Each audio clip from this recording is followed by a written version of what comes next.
Good afternoon, everyone. Thank you for joining us, walking back over from the dining hall. Little exercise. My French grandparents-in-law called it 100 pas, 100 steps that you should take after every meal. So you got your 100 pas, and maybe you're ready not to take your afternoon siesta, but just give us a little bit more of your attention as we walk our way through something of a school update. To do a complete school update would require the balance of the afternoon. And I recognize that for many, including for some people on this stage, there are children playing in games that start soon, so we're going to try to get underway as quickly as possible. We're sorry that we've had to make so many adjustments. We're sorry about the weather, but I'll give you all a little snapshot that in 2011, my first year as head of school, we had 6.5 inches of snow on family weekend. Had to cancel all the games except for cross country, where one poor young runner lost a shoe. So things are better than that today, though you may need an umbrella this afternoon. I want to begin by thanking Gary Dow and Jordan Campaign for putting together the slideshow, to Brenda Bullied and the facilities crew, the Flick Dining Services for everything they've done this weekend.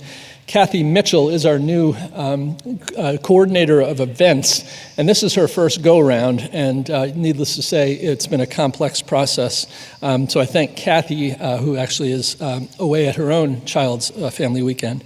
And I want to thank everyone in this room who so generously has been inquiring of me and my health. I feel great.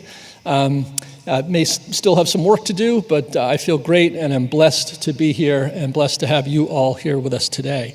I'm also incredibly fortunate to have on the stage a panel of superstars who are going to jump in for just a minute or two at a time to share some updates, so that you are not stuck listening to me sort of incessantly for the next half hour or so. Here we go. We are one is the theme that our student body president and vice president, Javi Alonso and Kate Gallagher, came up with us for the theme for the year, and I think it's been a really good theme. And we are invoking this thought of we are one, we're back together as a whole, as much as possible, given the restrictions and constraints that still exist here in the state of Connecticut. And at the end of every school meeting, that's how they sign off from school meeting. We are one, and it's been a nice sentiment for us to embrace. This is our community, and this is where, again, if you're in the back row, you may be straining. We are a full school. We are a diverse school. We are a really interesting school this year, as we are every year. But our students, as you can see, come to us from a wide range of states and countries, bringing extraordinary perspective to everything they do, from the classroom to the dorm to the playing fields. We had a fantastic year in admissions under the leadership of our now departed to the West Coast, Amy Graham, who is our Director of Enrollment. And we're hoping and believing that we're going to have another excellent and robust year under our new leadership, and I'll get to that in just a second. And finally, I want to thank our parent committee, the Parents Executive Committee co-chairs, Mary Jane Good, Walt Gramley, and the Dubitskys, Marita and Doug, who have been with us in that capacity for a couple of years. If you are interested in joining the Parents Committee and finding ways that you can support Pomfret School, I would encourage you to inquire of the Dubitskys or Walt or Mary Jane. There's a table in the back behind you where you can sign up if you are interested. There are two new members of the senior leadership team this year. And when you replace some really good people with new people, that is a challenge for the school. And can I say that we absolutely struck it rich in our processes. And the two new leaders that we brought in are dynamic, forward-thinking, brilliant, and community-minded folks who already are showing that the hires that we made last year are really, really good ones. You're going to hear from one of them, Dr. Corey McCarter, briefly in just a few minutes. Susan Mantilla-Goying is our new Dean of Enrollment Management, and Susan is here and right in the second row. They, I think, are great representatives of a terrific new group of faculty that we brought on this year. After having a hiring freeze last year, we filled in some really good, some gaps with some exceptional people, and certainly Susan and Corey are emblematic of the talent that we brought on this year, and we're thrilled to have them here. So again, because we have to sort of move quickly, I'm going to go into a few highlights of some things that are happening at the school right now. One of these highlights is the advent of a new Wellbeing Department at the school, an academic department, and it had its genesis in a conversation I had with Bobby Fisher and Aaron Fisher about 2 years ago that led to us moving in this direction as we consider more thoughtfully the importance of well-being at the center of a student's existence and at the center of their educational process. And I've asked Bobby just to speak really briefly about the Wellbeing Department. Yes. Hi, everyone.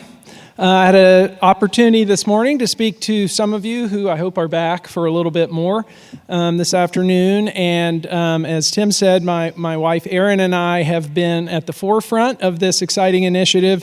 Erin is on the soccer field right now, so I get to be here with you, which is a privilege. The connection to the result that is the development of this new department is that I've been here for 20 years, and it's been a wonderful 20-year evolution as school chaplain and director of spiritual life to see how we have continued to try to challenge ourselves to be a reflection of the world and be a reflection of the student population and community population in our midst.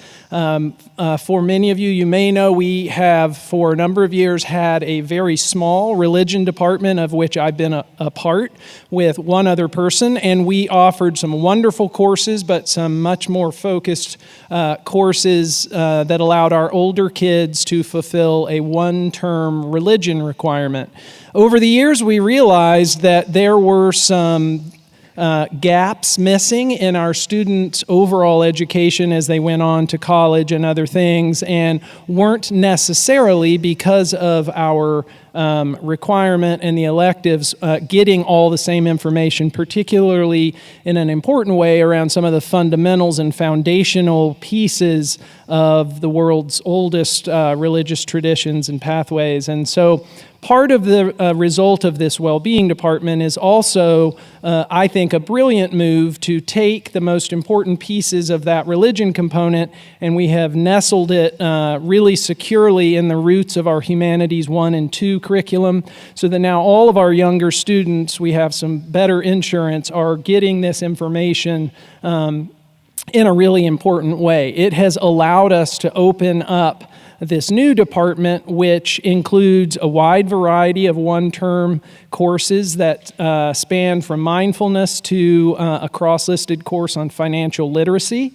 As the slide presents, we use these 6 dimensions of not only our students' lives, but all of our lives to consider how we can see our lives and get some real-time tools and habits of mind and heart and body practices to help our kids flourish. So we're really excited for this. We're not the only school moving in this smart direction, but proud that we are on the front edge of this. Aaron and I and Gwyneth are excited to present our department and the story of our evolving at the TABS conference, which is the Association of Boarding Schools conference in Boston next month. So I get to tell the story again. Happy to talk with you more about it beyond this at any point. Feel free to reach out, but this is a really exciting thing for our students.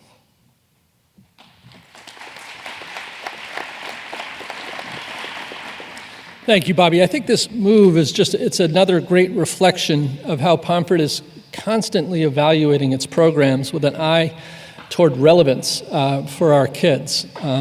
And we do believe that this is a really profound and important move that we've made. One of the other evolutions that I want to talk about briefly and then invite our Dean of Students up to speak more is a movement away from a traditional approach to discipline at Pomfret School. And for years and years, we've had a discipline committee that interprets the school rules when there's a possible breach of school rules. And they historically have handed out very traditional punishments. Over the past really 3 years under Wes's leadership, we've been moving more toward this concept of honor at the core of our approach to responding to student misbehavior, and restorative justice as a focus of our response to violations of school policy. And so I've asked Wes if he could just speak for a minute or two about how that's manifesting, and again, perhaps why we think it's a good idea. Wes? All right. Good afternoon. Sorry, Tim forgets I'm 5'7".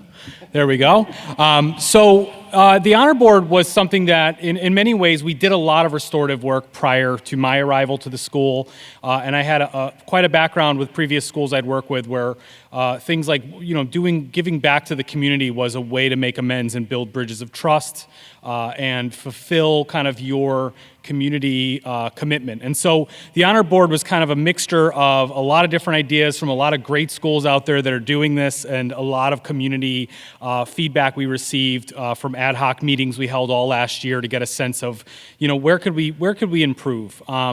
So one of the things that was brought up, for example, was that a lot of the big discipline stuff everyone's aware of, what's going on, but a lot of the little stuff just seems to happen in the dean's office, and there's a lack of transparency. And so we wanted to make it more transparent. So for example, one of the additions was the addition of the lower honor board, which deals with issues like formal warning, mediation, conduct like points, things like that would come up. And you'd meet before a body of your peers that are either same age or older to kind of discuss how you move forward. How do you make amends? How do you give back in a way that shows growth? With the upper honor board, really we took a lot of the great work we were already doing last year and thought about how do we tie this to our values? When we're thinking of community, how has your infraction impacted the community? Not you did wrong, you're going home, you're being suspended, or you're losing something. Instead it's, well, let's reflect, why did you do this? Who did this impact? What steps do you need to take? And this would span, even for a student who might be separated for a longer period of time, giving them larger projects and reflective processes to go through, so when they return, they're stronger, they're better, they're more equipped to be a great community member. I think far too often schools are quick to kind of cut ties with students, and they don't learn anything from that. Many times students just go to another school. This is not to say we still don't have pretty major rules that if your child were to happen to break, dismissal could be the only tool we have. However, we've increased our toolbox with some really great measures to ensure this is an education process that's giving to the community, that's building your child's integrity, that's strengthening that muscle and leading to growth, really staying true to our values. So this is our first year of it. I plan to continue to do evaluative process steps along the way, mid-year, end of year, and you're probably going to see this as, those of you parents of freshmen in the audience, you'll see probably a further evolution year to year as we refine it, we make it better. The last thing I'll say about the Honor Board, which has been really great, is that it's allowed some of our younger students to take leadership. Sophomores may serve on the Honor Board, on the lower Honor Board, and they can hear cases of freshmen and sophomore students. So this is raising the bar and allowing them to have the voice they were hoping to have, since we have so many limited opportunities for our younger kids. And if you ever have any questions about the way it works, the processes, anything, always reach out to the Dean of Students office. We're happy to help. Thank you for your time today.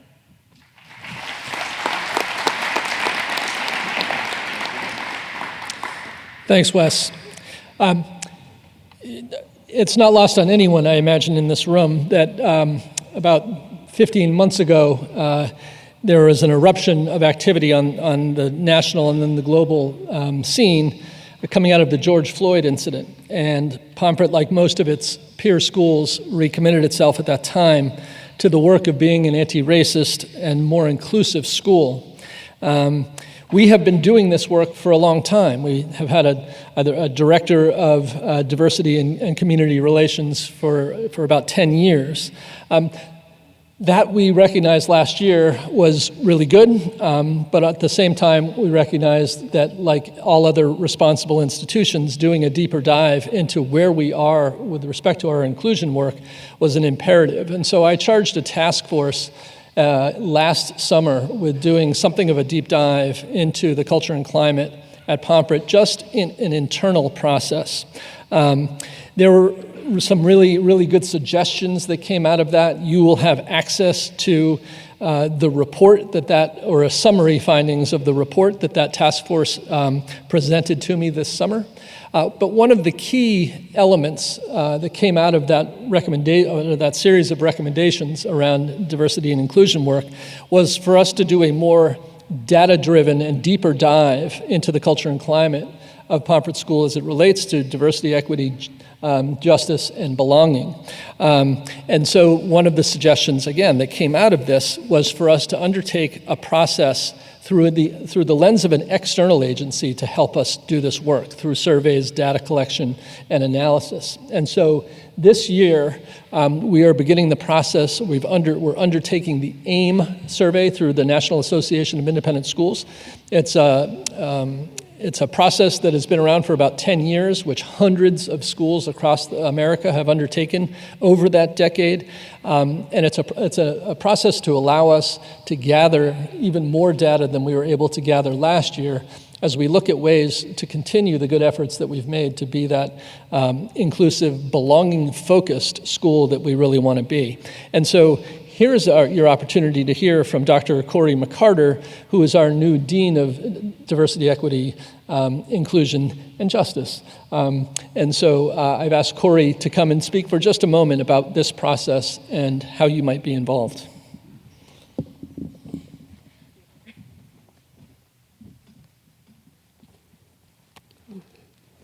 Have my little notes. Good afternoon. I thought about what can I say to you today that you'll remember. And I'm here like you. I am a parent. Our child is entering the 9th grade. And I'm thinking, what is going to stand out with you today?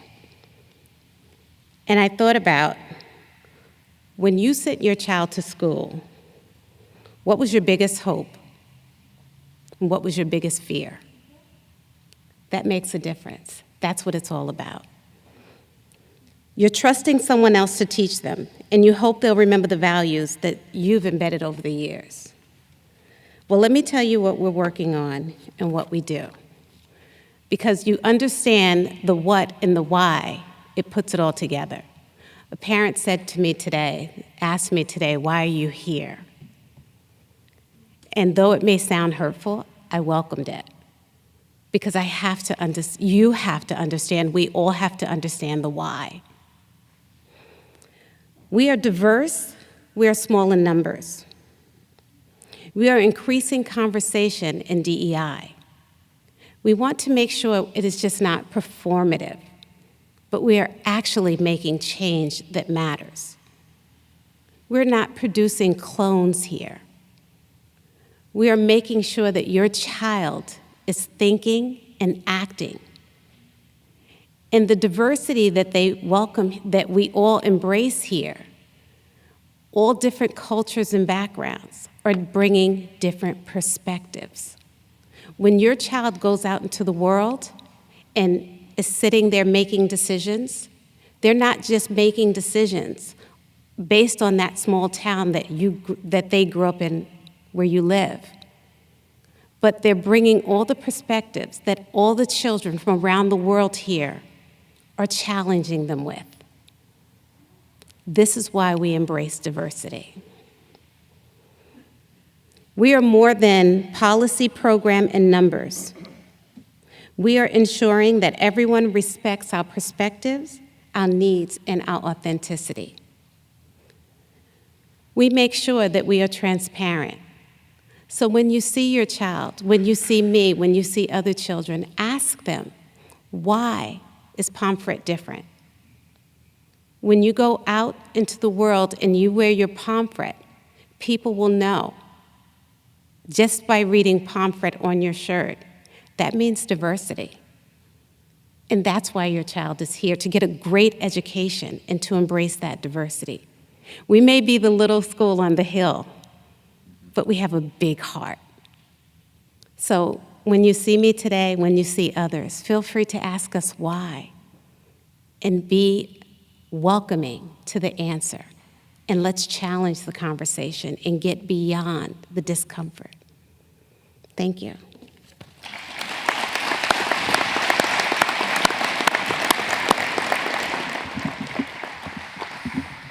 Thank you, Corey. Really incredibly important work that we have undertaken, that we have been doing for some time, and that we have in front of us. Now she's going to go watch her child play volleyball. We move from that to perhaps something of a less scintillating topic. COVID's still with us. What a drag. We have made a ton of progress. The fact that we're here in person, the fact that we were able to just break bread together in the dining hall without masks on, the fact that we are actually seeing your children's faces from time to time tells us that progress is being made, and we're so close. We're not all the way there. But I've asked Don Gibbs, and you've heard from Don many times over the last several months. Don's the assistant head of school. I've asked Don to give you, because I think we're all probably a little tired about hearing about COVID, just a 1 minute sort of snapshot of where we are and where we hope to go. So, Don. So as I was thinking about what to share with you, and then it hit me like a thunderbolt because Tim told his little story about the blizzard when he first came. I was named to this post, and then COVID happened. And I think my tenure so far is, I'm looking forward to a time when this isn't the topic that I'm handed here. But I will say that I'm so pleased, both as a school community, as an administration, as a parent body, as a student body, with the seriousness with which we have addressed these challenges, with the good questions and patience that we have shared with each other, and with, I think, an acknowledgement that as we move our way slowly but surely into smoother waters, that it will be bumpy. I know that when I got to send out a letter to all of you telling you that the state of Connecticut would mandate that in academic spaces and school buildings we would be masked, I can only imagine how you received that note. You can imagine how I felt writing it. But outdoors, we're mask-free. We're in competition with other schools. The Connecticut Athletic Association has just put out guidelines for the winter indicating that vaccinated athletes may not need to wear masks to compete in winter sports.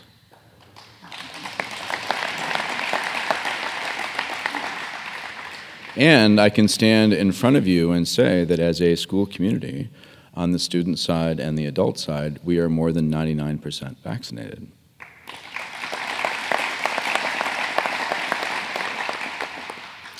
I get my booster on Sunday. So we're making progress. And I think that the piece that I want to leave with you is that we have learned some things, not just about transmission vectors and illness and viruses and vaccines, but we've learned about what it means and takes of a community to weather the storm, to rally together, and to push through. And I'm so proud of the community for the work that we've done together, and I do mean together. We no longer, we have returned to a schedule very similar to the way we operated 2 years ago. Our classrooms are full. Our kids' lives are enriched. The program is just about what it used to be. And I can pledge to you on behalf of the people who are here and to your kids that we are chomping at the bit to crack open that last 3 or 4%. It's coming. We're excited for that day.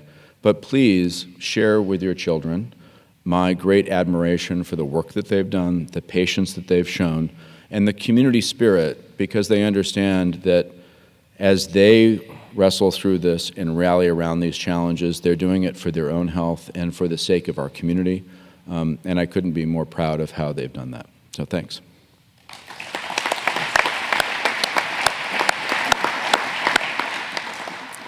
I'm incredibly grateful to William Peck, who founded Pomfret School back in 1894. He left St. Mark's School to come and found a much better school.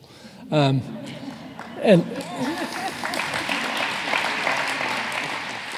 he chose a sublime part of the world to do that in. And 127 years later, I so wish he'd founded it 13 miles to the north in Massachusetts, where they're not wearing masks in independent schools, but he didn't. So here we are. Hopefully that will be over soon. So on to some more fun things. We have, this summer, we were really busy with a series of construction projects, and our Director of Facilities, Brenda Bullied, who's sitting in the second row, deserves more praise than this whole audience could heap upon her. She's been really extraordinary. We've done some really important things, some very visible things. That's me looking silly, standing in front of a beautifully restored cupola that was falling apart, that goes on the roof, that now sits on the roof of the school building. The school building, which has a new roof, which how many of you knew that you looked up and said, oh, look, what a beautiful new roof? My guess is that number is probably 0. I can't see hands. But that was an incredibly important and time-consuming and very expensive project that the school undertook this summer to ensure that we are kind of airtight in that important building for some time to come. You see here, if you go to the JV girls soccer game today, down on the barn field, you'll see the beginnings of 3 new faculty housing units that we're building to address some faculty overcrowding that we have on campus. And those beautiful new homes should be ready for habitation right around spring break. The Jan Rink, for all of you hockey parents, you'll be treated when you go down this year to watch your children play games to a really, really good sheet of ice. Brand new systems all the way through. The interior where we watch the games will be a little bit chillier, but we have now a lobby area that is sealed off from the rink area. The new chiller system has allowed us to have ice since September and will allow us to have ice right into the spring. A really fantastic upgrade for us. Hard Auditorium is probably, at this point in time, the project that is nearest and dearest to my heart. The process of renovating a nearly 100-year-old auditorium, which was built when the school had about 75 students, is underway. You've seen the fencing, the joinder, what do you call the connector between Hart Auditorium and the school building comes down this coming week. In its place will be a somewhat grander connector that will include an elevator, so we can provide handicap access from the basement to the second floor, both for the Hart Auditorium and for the school building. So a nod to an appropriate step we're taking to address that issue. And it will have seating for everyone in our community, as well as a great deal of flexibility for different types of programs and artistic performances that will take place in that newly renovated space. Brenda, you're on the spot. Rough timeline for when Hard will be ready for us? Early May. Just in time, we hope, for the performance of the spring musical, which Mr. Lamb is co-writing with a rather renowned alumnus of Pomfret, Ridley Pearson. They've co-written a musical called The Academy, so really exciting there. So those are the construction projects that are underway, either completed or underway. Our next big project is a science replacement for the Monell Science Building. And this building we're not calling a science building. It's going to incorporate science and technology and engineering and design in some form or fashion. It's a building that we still need to fundraise for. But at this point in time, we are really focused on this project. to get underway. And again, if you're in the back, you may not be able to read this, but you'll see a hoped-for opening of that building in the fall of 2025. There's a great deal of work, obviously, to be done on planning between now and then, and certainly on the fundraising side between now and then. I created another task force, the Science Building Task Force, to look into this process. Gwyneth Connell, who is the director of the Grauer Family Institute for Excellence and Innovation in Education, is the chair of that task force, and I've asked her to give you a quick update as to where that task force's work has taken us and what is next. So, Gwyneth. Thank you so much. It's so wonderful to be here with all of you today. I do want to echo so much of what's already been said about what a treat it's been to be together with your children in person, mostly kind of normal. And for those of you who may be scratching your head and saying, I think I'm supposed to know what the Grauer Institute is, but nobody told me and I feel weird about it. I always think of the Grauer Institute as, if Pomfret School is the learning experience we're creating for kids here on the Hilltop, the Grauer Institute is the learning experience we're creating for adults on behalf of children. And so the Science Center Design Committee has been a tremendous learning experience for me, I know, and for everyone on the committee. I am a history and English teacher and not an architect, so clearly I was the obvious choice to chair a committee to design to help design a science center. We have gone on several site visits to other schools. One of the advantages of not being the first to renovate a science center in the 21st century is that we've had the opportunity to learn from a lot of schools that are a little bit ahead of us on that timeline. I've certainly been, we've been to Tabor, we've been to Holderness, we went down to New Jersey for a day and visited Blair Academy and Morristown Baird School, made a pit stop on the way back at a public school in the Hudson Valley that has a planetarium in its school. And in all of these places, we've been asking, what do you wish you knew when you were at the point in the process where we are? And we have learned so much about mistakes to avoid, things that turned out to pay off even better than people had suspected they would. We've really been interested in the question of flexibility. How do you prepare for a curriculum that you know will change and evolve and grow over the coming decades? And so we've seen some great examples of ways that buildings can reflect learning principles. Buildings can be kind of built around a changing curriculum and adapt and grow with the learning that happens within them.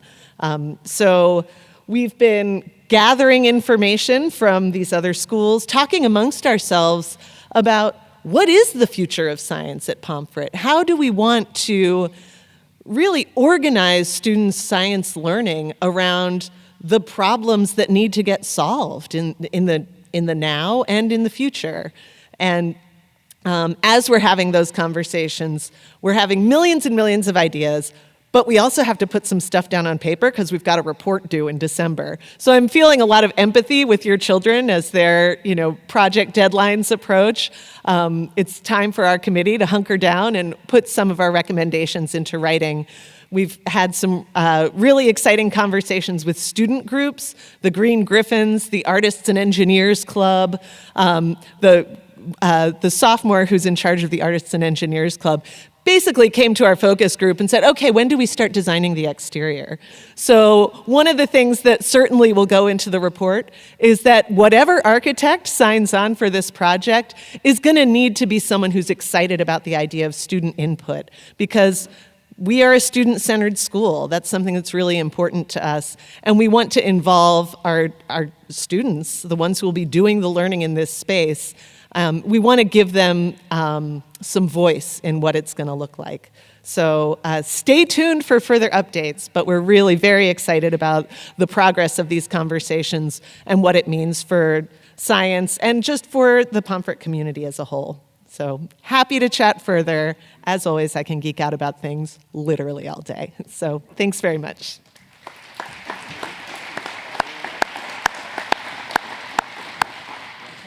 If anyone's interested in accelerating that process, talk to Will Mitchell, who's our Director of Advancement. On an annual basis, the Board of Trustees spend some time looking at and validating the school's mission. That's something they undertake on an annual basis.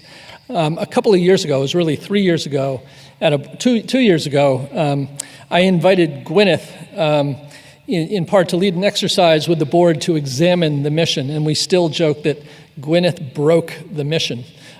Because in that exercise, it became apparent to the board that while there was some truth in the mission that we had for Pomfret School, it didn't, to them, resonate the way that they believe that the mission should resonate. They also found it somewhat cumbersome and somewhat non-distinctive. And so, again, in a very quick fashion, we undertook a process both with the board, the senior administrative team, and to some extent the faculty, to look at our mission and our vision.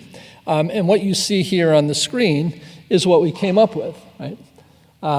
Those somewhat more pithy, somewhat more, what we believe, more focused mission and vision are what we are incorporating as we move forward. We think constantly about several things when we're making decisions about the school. Mission is first. Well, actually, is this a good thing for students first? Mission, vision, the portrait of the Pomfret graduate, and the school's institutional values. All of those elements come together whenever in some decision-making matrix when we're making meaningful decisions for the school. You will see these much more conspicuously peppered through publications and on the website and in the language that we use, drawing attention to this notion of empowering students in different ways, you can see from both the vision and the mission of the school. And with this new, and just a reminder of our values, and Wes referenced these earlier, community, integrity, and growth, which you see plastered all over the campus, those have become, again, more integral on a day-to-day basis in the way that we believe the mission and vision will in the years to come. So with this new mission and vision, we entered into a process to think now about the next 5 years or so at Pomfret School. Back in 2013, we published the Pomfret Purpose, which was our strategic plan at the time, and that plan served us incredibly well. In fact, its legs are still very relevant and viable 8 years later. Still, an 8-year-old strategic plan, you could hardly say is really strategic anymore. In fact, you could argue that a plan isn't strategic because it's already fixed. But the way we are approaching strategic planning and strategic thinking has evolved, and over the last year and a half or so, the Board of Trustees, the heads group, and the faculty have done a deep dive back into what the focus of our future thinking should look like. Happily, it's aligned with so many of the things that we've already spoken about, but you can see the three overarching initiatives, an integrated educational model, focusing on the academic and the co-curricular program, bringing them more together, more cohesively, in a more meaningful way for kids. This idea of beyond access and inclusion, how do we create that really robust and inclusive environment at the school where everyone feels that they belong, and then this notion of stewardship and sustainability. The board adopted this level of the plan in its October, a couple of weeks ago, 2 weeks ago this weekend actually, its October board meeting. And so you'll be hearing a lot more about this, and then the goals, the sub-goals that go along with this. We are really excited about the boldness that this plan suggests for Pomfret's future, and so I just say stay tuned. No family weekend, and I know we're already running a little late, but no family weekend would be complete without some sort of appeal of sorts. We are in the process of planning for a campaign that will really formally launch in about 12 months' time. But coming out of the strategic planning process, we've developed a fundraising set of ideas that are designed to support the initiatives you see illustrated here in the strategic plan and a few others. Clearly, the science building or the science center, what is new academic center that Gwyneth just spoke about, isn't an aspect of the strategic plan, but it is certainly an aspect of our comprehensive campaign planning process. So this comprehensive campaign, the three overall priorities are this building that Gwyneth spoke about, the Science, Tech, Engineering, Design building. The second major initiative is this idea of faculty support, both faculty and staff compensation, but also support for professional growth and professional opportunities. And then the third is another endowment piece, which is to increase access and affordability to Pomfret School. It's not lost on us that it's not inexpensive to attend Pomfret School, and we want to continue to bring the most qualified, most mission-aligned students that we can to Pomfret. So the underlying and foundational aspect of the campaign is the Pomfret Fund. It's our annual fund. That's part of the comprehensive campaign, and it drives about 11% of our annual budget. And some of you heard yesterday from Will Mitchell, some of you were on the Parents Executive Council meeting, that about 10% of the gifts that were given last year to Pomfret to the Pomfret Fund came from families. But those 10% of the families gave 38% of the funds that we raised, which were about $2.59 million, which again, as I said, is about 11% of our operating budget. So I encourage and ask you to commit to supporting this important initiative. This funds our annual operating budget, and every dollar that we get to that fund is incredibly helpful. So if you haven't already made a gift, I certainly would encourage you to do so. Finances, I've asked our CFO, Ed Griffin, this is really the penultimate slide, so we're almost done, to talk about the really positive state of the financial health of the school. So, Ed. Okay. Thank you. So first of all, I think it's amazing that this administration has had more to deal with than any one administration should ever have to deal with, and putting COVID on top of that. I think they deserve a quick round of applause. So I've had a welcome distraction from COVID and putting my resources into the management of the school's endowment. As you can see, we have a nicely shaped graph there. I've kind of been walking around campus with a perma smile since June because our endowment went up 33% in 1 year, which sounds a little Monopoly-like, but the fact that we have a $73 million endowment is not quite a game changer, but it's getting there. And so, we're going to continue to focus on the endowment, as Tim talked about. All of our philanthropy needs to fit in those three goals: Science Center, endowment, annual fund. So we are a focused organization, a focused institution with respect to our philanthropic needs.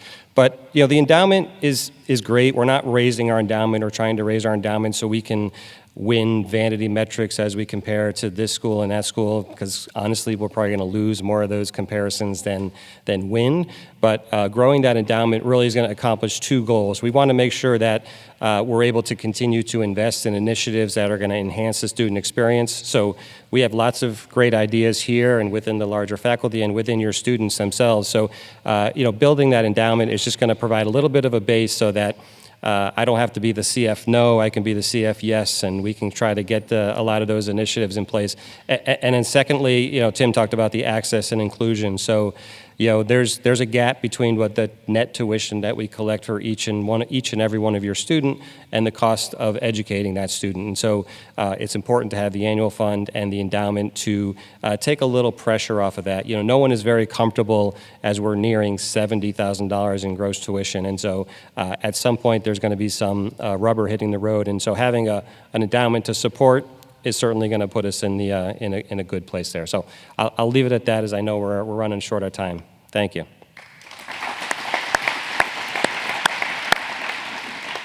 So the last slide is kind of a fun slide. You've heard a little bit. After several years of discussing with the former head at Millbrook, a guy named Drew Casertano, who was actually the head at Millbrook for 31 years. Drew retired this past year, but one of the things that he and I had spoken about for several years was creating a rivalry. Neither Millbrook nor Pomfret, some very philosophically aligned schools, neither had a natural rival, and while they are in another state and they're kind of far away, we have been talking about building this rivalry weekend for a couple of years, and this year it comes to fruition 2 weeks from today.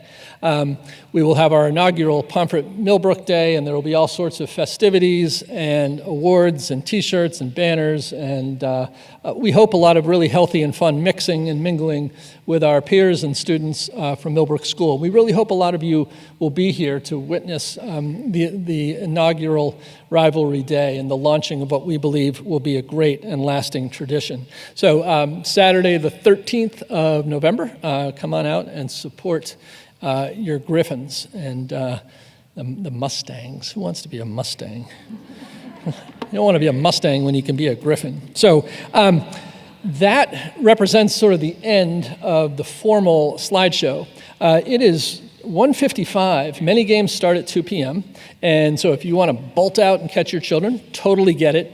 If you have questions about anything, either from the presentation or not, I'd encourage you, come on up so that we can talk a little bit.